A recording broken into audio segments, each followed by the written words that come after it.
If you're after something wild and wacky, beautiful or unusual, or just plain different, this is the place to come. Collector's Corner at Gardenworld. We think of cacti as being spiny, architectural looking and dry tolerant, but what we might not associate with cacti is beautiful flowers. Now check these out. They're called mammillarias and most are native to Mexico. I love this one. It looks like it's wearing a daisy chain on its head. But the really nice thing about them is that they're easy to grow and they tend to flower when they're young, so you don't have to wait for ages to get a showy display like this.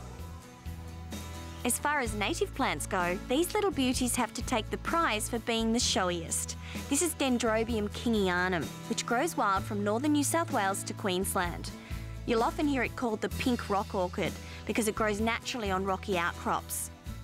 Dendrobium speciosum is another Australian beauty and it's commonly called the rock lily. It's found growing from eastern Victoria right up to northern Queensland. Now most forms have these beautiful cream or yellow coloured flowers. And just look at the sheer number of blooms on this plant. When it's in flower, it is absolutely spectacular. Phalaenopsis or moth orchids are such stately plants and have become really popular.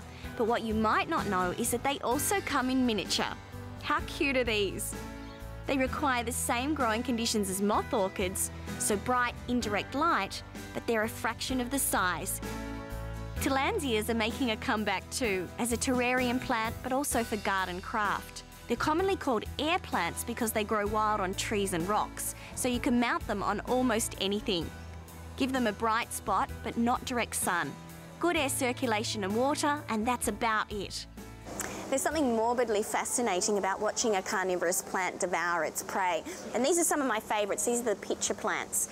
I think I like them because they're both curious, but they're also really pretty to look at. So you get these lovely leaf shapes and colours coming through.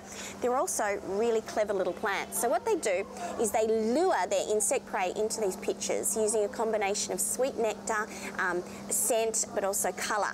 And then when the little insects get trapped, they either drown in the watery trap or they can't get back out again. They're a really great thing for the kids. And at home, you can grow them in moist pots or they're a really good terrarium plant. I couldn't leave this place without showing you the incredible variety of bromeliads. There's one for every situation and such an incredible variety of colours and textures. All here at Collector's Corner.